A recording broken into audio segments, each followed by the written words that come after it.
ছোট থেকে বড় হয়েছেন কিন্তু গোপাল ভাঁড় দেখেননি এমন মানুষ খুঁজে পাওয়া খুবই মুশকিল। তবে আমরা গোপাল ভাঁড়কে শুধু কার্টুন আকারেই দেখে এসেছি, কিন্তু কোনো এক সময় গোপাল ভাঁড় বলে একজন সত্যিকারের বুদ্ধিমান মানুষের অস্তিত্ব ছিল। আজকে আমরা জানবো সেই গোপাল ভাঁড়ের কাহিনী এবং সেই সময়কার নথিপত্র থেকে গোপাল ভাঁড়ের অস্তিত্ব এবং গোপাল ভাঁড়ের শেষ পরিণতি। তো ভিডিওটা শুরু থেকে শেষ পর্যন্ত দেখতে থাকুন স্কিপ না করে। চলুন শুরু করা যাক।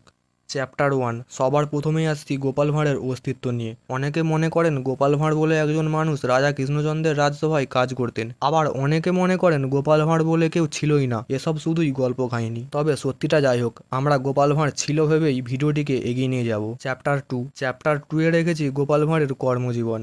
গোপাল ভাঁড় পেশায় ছিলেন নাপিত, পুরো নাম গোপালচন্দ্র প্রামাণিক। তবে গোপাল ভালোভাবে গুছিয়ে গল্প বলতে পারত। তার এই প্রতিভা দেখে রাজা কৃষ্ণচন্দ্র তাকে তার রাজসভায় ভাঁড় হিসাবে নিযুক্ত করেন। ফলস্বরূপ গোপালের ভাগ্য ফিরে যায় এবং গোপালের নাম পরিবর্তিত হয়ে হয় গোপাল ভাঁড়। চ্যাপ্টার 3। রাজার চক্রান্ত।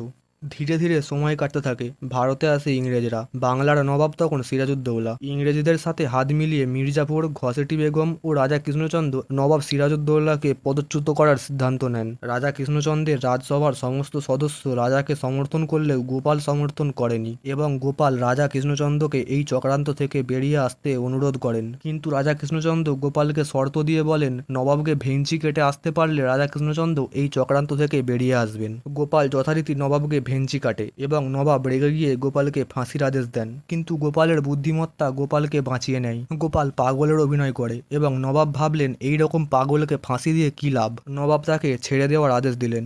চ্যাপ্টার 4। মহারাজের প্রতিশ্রুতি ভঙ্গ।